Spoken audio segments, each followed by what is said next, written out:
from Al Krupski, because he's actually going to talk about Goldsmith Inlet and the issues there. And I'm going to really bypass some of the Southold Voice things I wanted to talk with you about, because in the interest of time, everyone is here to hear the topics, and that's what, that's what's important to us, and that's what's important to you. So I'm going to introduce Al and hand the mic over to him. Actually, here you go. Thank you. Thank you, Marie. Go to it. Okay. Good morning. And I was relieved to hear this morning that there were actually only 6 different solutions to Goldsmith Inlet. And I think everyone here who's interested in the inlet and the fate of the jetty and the history and everything has been through it quite a few times. And it is such a complicated issue. It's basically, though, typical of coastal erosion and what happens when you put a jetty in a system of what was a natural system. And so when man makes a change like that, and we see it just in my district alone, Mattatuck Inlet, all the issues that have come up there. Wading River, where the town of Riverhead actually is trying to use the Wading River. They have a boat ramp there, and they try to use it as water access for water rescues for their fire department. And they dredged that themselves in probably October or November, and by January it was completely filled in again for navigation. So it's very similar to these issues here. So Goldsmith Inlet is a challenge, and it's a challenge all across the coastline when you put in these structures.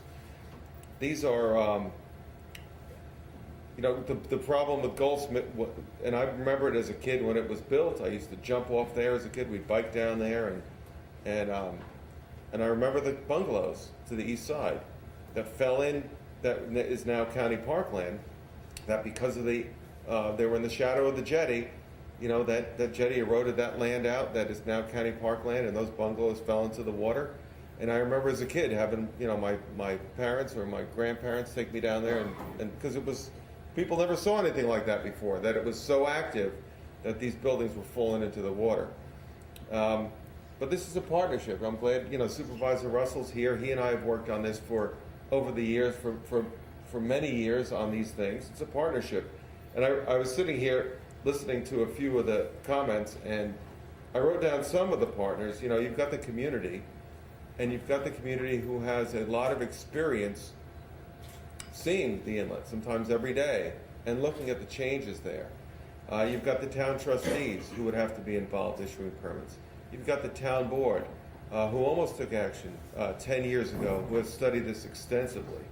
You've got Suffolk County, who built the first jetty, and then abandoned the project to build the second one. And we've got documentation that they built the first one because they were going to build the second one and develop Goldsmiths into a marina, but we have all that documentation in the office. Why they abandoned that, that's anyone's speculation. The joke is that whoever wanted to build a marina there sold their boat and they lost interest. So that's, you hear, but that was a long time ago, so nobody really knows, and it doesn't matter because what we have there is what we have. You have Suffolk County that's in a charter. We have to do the dredging. Suffolk County also owns the parkland that surrounds Goldsmith Inlet, so Suffolk County is a big partner there. You have New York State, so you have New York State DEC, who issues permits to the town and to the county to do dredging of the inlet. You have New York State Department of State, who has to make sure that they check for coastal consistency laws to make sure any activity there is going to be consistent with, with supposedly every other law in place. You have the Army Corps of Engineers, who, as Congressman Zeldin said, did come out to a meeting lately in Southold and has been willing to look at this and to study this, but not do the work, if there's any work that's going to be proposed.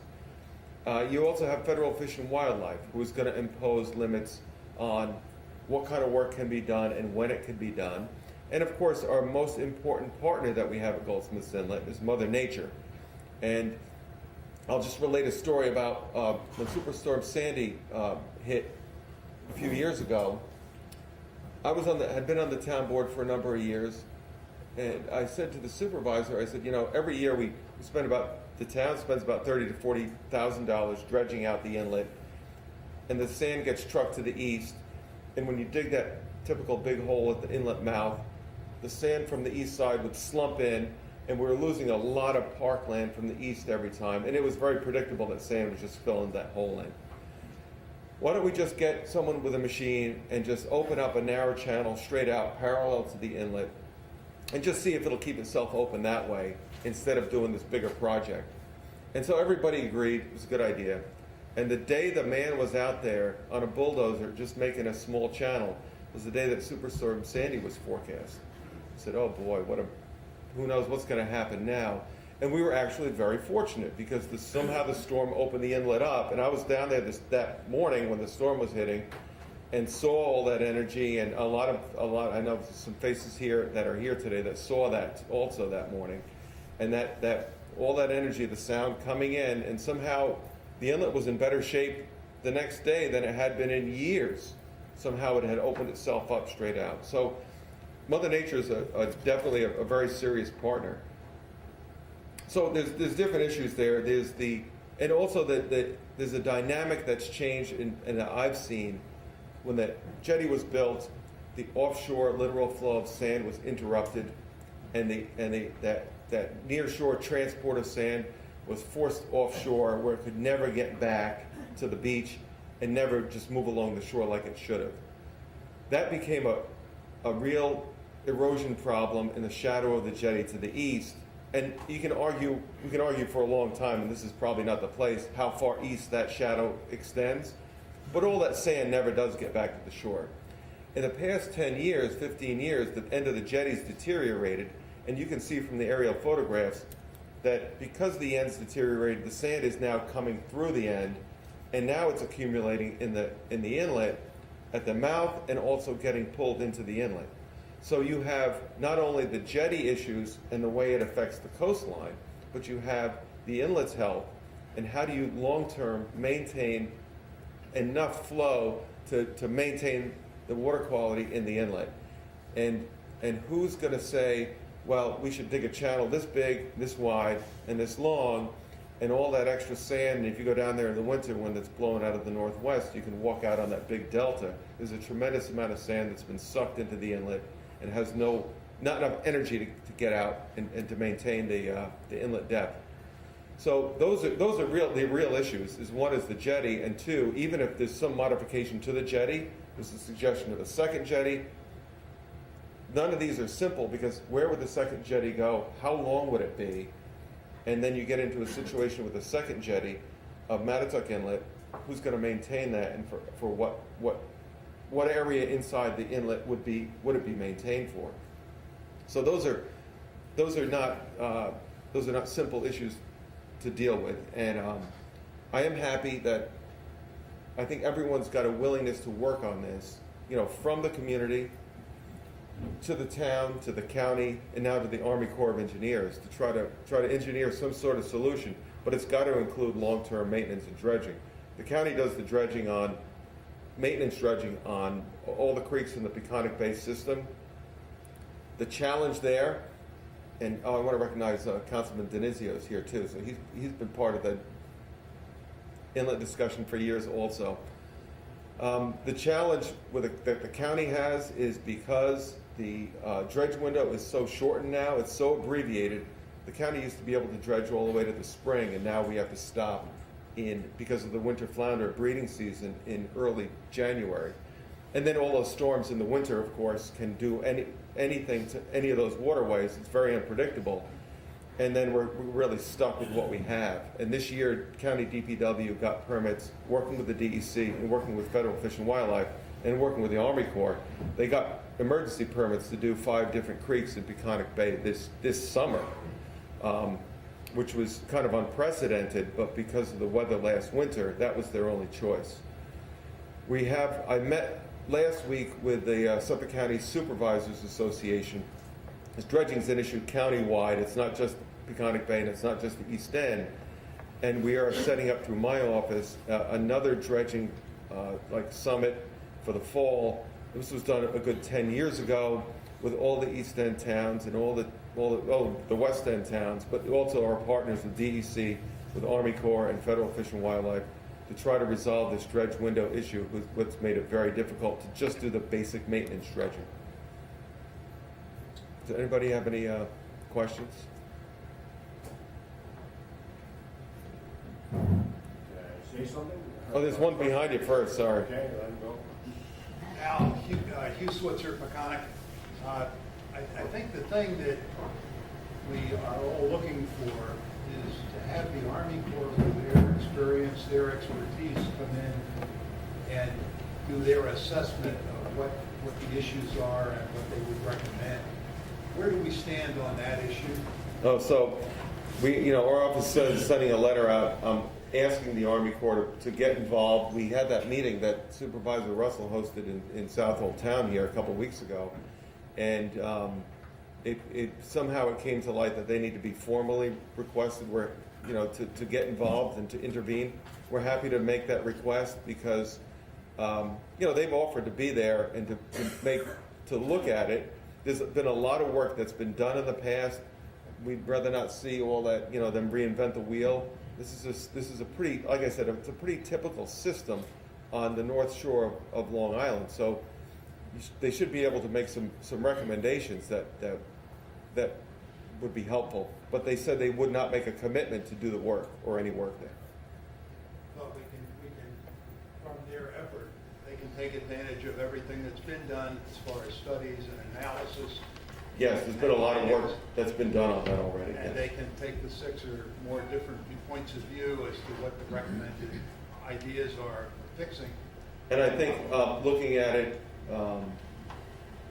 at different solutions, and then trying to get consensus on best course of action. That's excellent. Thank you. Thank you very much. George Offrock, to live on Mill Lane, or actually Mill Road, I guess it depends on how you look at the map, okay, in Peconic.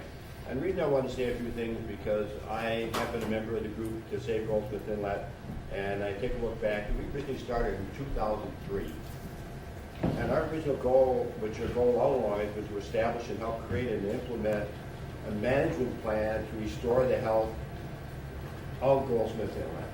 We've been trying to do this now, as you can see, is 2018, at 15 years.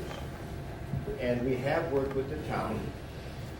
One of the things we started in the beginning was to get some grants that the town could work with, and we worked with the town to get grants, and they did get 2 grants. I think one was about $400,000, and the other was $100,000 to do some studies. But in doing so, we also said we don't think the town should have to do everything, that we need to put volunteer time in there. So built into that grant was volunteer time. And we probably got about $30,000 back to the town for our work. And I know that because I'm treasurer, it was my job to take track of every cleanup that we had to make sure that those volunteers were recorded and the amount of time. Now, when I take a look, the first cleanup we probably did after that grant came to was we paid $1,000 out of our own money for the first cleanup, and we had this other organization do it, and then from there we said we're going to try to do it ourselves. So probably for the last number of years up until the present, I just finished the last one in May, between us and the Group to Save Goldsmith Inlet, and thank God for some local residents that also help us, and especially the NJRLTC, we've been doing 2 cleanups every year. And up to that point, we've probably taken 100 and some tons of stuff out of that inlet. And we're talking plastic, we're talking tires, we're talking big long poles, we're talking piles of it. And as you know, at the last town meeting, when we had the town meeting, I took 100 pictures. I went around that inlet to show what was brought in just one winter. And I know the town has it, and supposedly the Army Corps of Engineers has those pictures. And it's amazing the amount of stuff that is now in the inlet that will not go out. And I think about if we had not even done any cleanups, what that inlet would have looked like for the last 10 years. Because what's happened with all the sand in there, you don't have any depth anymore for it to flood out. So it just stays there and never goes anywhere. Now, and I know at the meeting I also gave out information that the Goldsmith Inlet is a critical environment area, and that was dated by the CEE That was back in 1990. And it's also part of the special groundwater protection area that was started in 1988 by the CEA. We've got the documentation, and the Northmore Clean Water Action Plan is also part of this. Now, the town has worked with us, but we seem to kind of have to come up with some sort of solution here of what we're going to do, and we have to realize that the area that we're in, around that volcanic Cutchog area, is probably one of the deepest in-ground water for surface. We can probably go down 700, 100 and some feet there. This is a critical area that we need to be concerned about.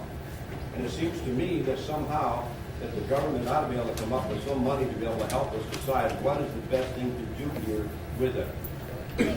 And I don't know if we can get the sand out or something inside, at least so we can drain it once in a while, because that's what we need. Thank you. Thank you, George, and thanks for all that work with the cleanup too. That's really, I've seen some of the pictures, but I've seen some of the piles, and it's. We've got another one in September, the 29th, we're going to be doing. Thank you. Wait, sir, there was another question in the back here. I understand that last winter only one creek got dredged, and right for that Camp Mineola. And because the creeks froze and the dredge was in there, frozen.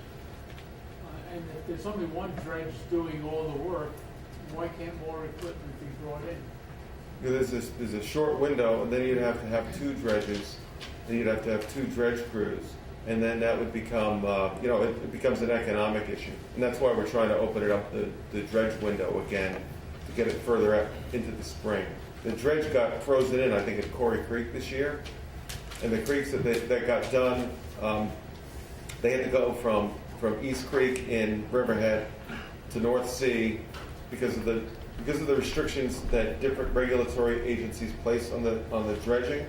They had to go to North Sea, then bring back the equipment to Myamog in Riverhead, and then come out to Wickham Creek, and there was one more in Southold too that got done. So they work within the confines of these regulatory partners. They can't just say, we're just going to start here and go right down the line. So it's very complicated. That's why we're having this dredge summit, to try to get a little bit more consensus on, and a little bit more common sense on, you've got to move this equipment, and you've got to move this material around. You need to be able to do it a lot easier than say, you've got 4 days here, you've got 5 days there, but 2 of them overlap, and you've got to move the equipment across the bay. It makes it almost impossible. Yes, sir. Al, Jim O'Malley. Everybody has recognized that somehow someone or committee made a decision not to complete the original project of constructing the second parallel jetty that most marine engineers and architects throughout the world identify that 2 jetties are necessary in order to prevent the deterioration of the inward area.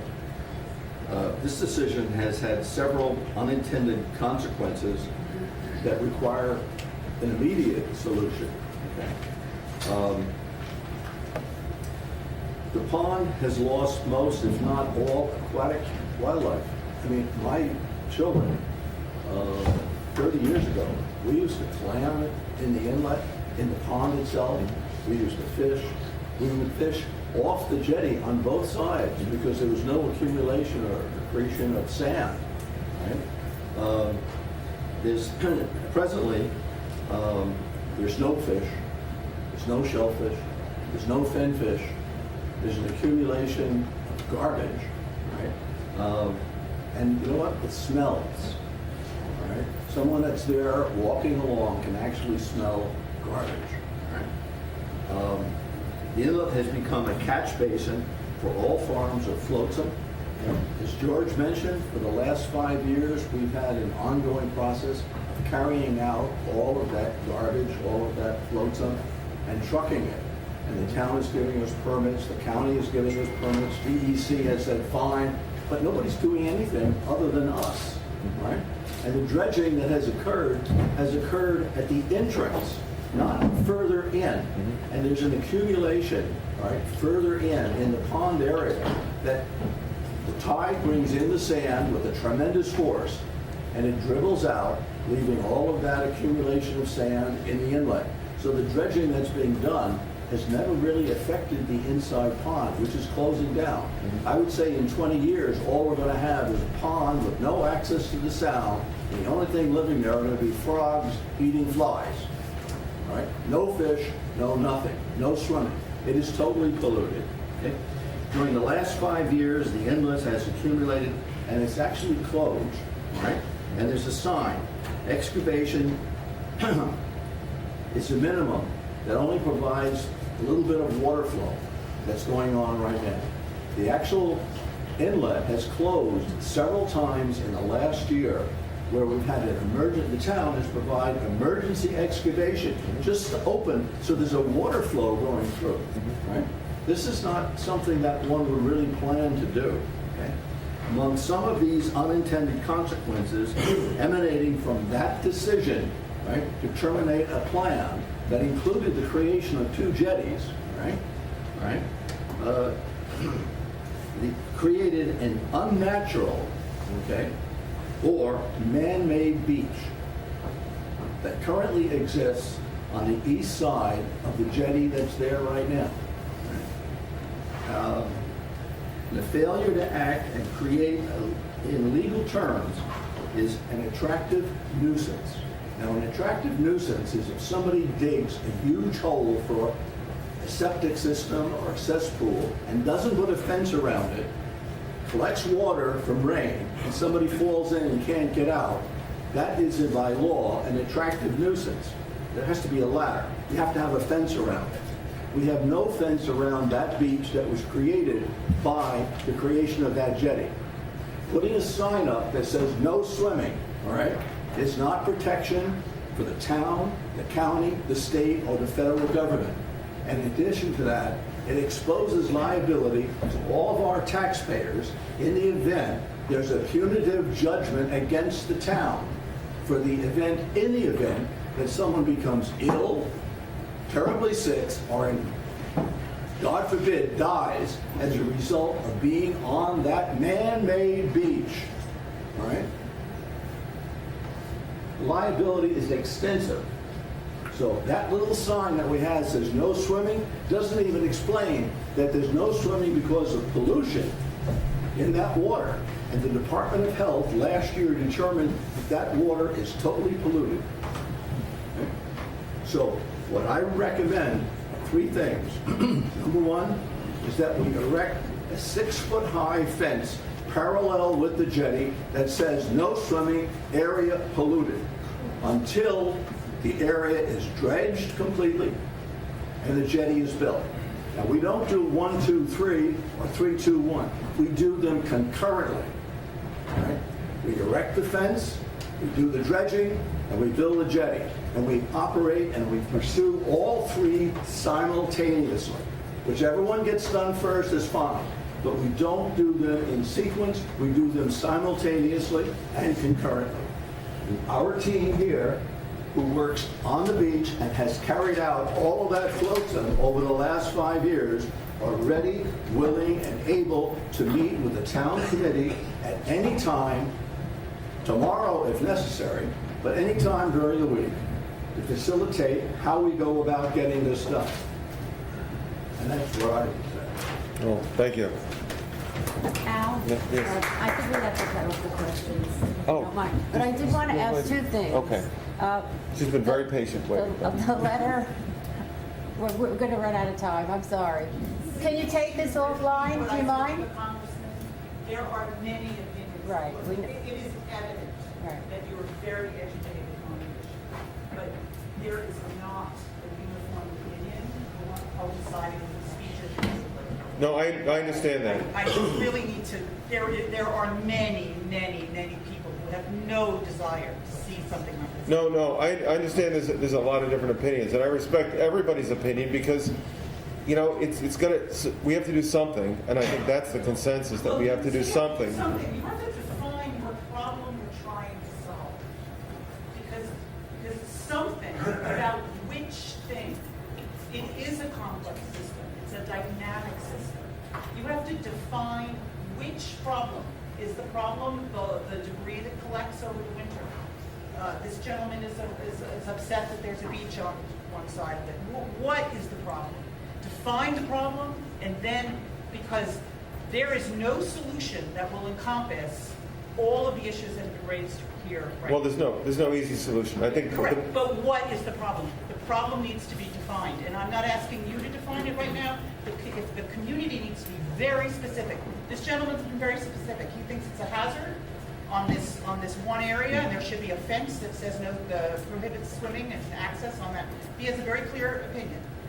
It's a minority opinion, but standing up in the middle of a meeting, and if no one comments, you're going to leave here thinking, well, gee, maybe that's what either the Southold Voice community thinks or the people that live there think, and it's not. So it's important to, when you say something needs to be done, about what? You have to define the problems, maybe start with a small one, but you have to define the problems before you can come up with a solution. Well, they think that the two big problems in general terms are the coastal erosion problems created by the one jetty, and then the issue of the dredging or lack of dredging throughout the whole inlet in order to get the water in and out properly. Those are really complicated issues. Right. And connected issues, right. They are connected issues, yes. And so let's just speak for the dredging issue and talking deeper into the inlet. Right. In past years, that straight narrow channel that you're talking about, it's like when you turn on a faucet a lot, and the velocity of the water that comes through the faucet is great, right? When you do this kind of straight, deep dredging, you create a lot of velocity. When you create a lot of velocity, basically all in one direction, because there's no, on the inside, there's no countervailing force, or there's no other river or something coming out, it's just a pond. So you have the high tide, high velocity force coming in with lots of sand and debris, and you don't have an equal force pushing it out. So what happens is that all of the fine sand that comes in with the high velocity gets stuck in the inlet. So a lot of dredging actually causes the silt to build up inside the pond. So after years of seeking a high velocity to supposedly scour or clean or whatever, the inlet and the pond, you're actually creating more silt in the pond and raising the floor so that the pond is shallower and gets more stagnant. Likewise, the velocity causes scour on the sides of the because it's just sand. So the pond walls start to fall in because of all this velocity. I'm just saying that these simplistic ideas that are put forth, we want dredging, we want to build something, we want to take something away. These are complex and dynamic systems, and unless you can isolate the problem that you're really trying to correct, and use, yes, all the available research that's been done over 40 years, to take these problems one at a time and make sure we say that we want to do something. The title of this meeting was Unintended Consequences. There could be a lot of unintended consequences to the ideas. All right, thank you very much. Thank you. We understand that. Al, I have two questions. Sure. One is, you said that you were going to take on writing to the Army Corps. Is there Yes. time to that? Do you have a date? Monday. Monday, Yeah. okay. All right, so that's a good thing, right? Good. And the second is on the dredging, like, do you want input from? Well, Do you want input from us as to where the dredging, us, the people here, as to where they're dredging issues? Well, Or do you already know that? I have a good idea. I'll take any input in my office.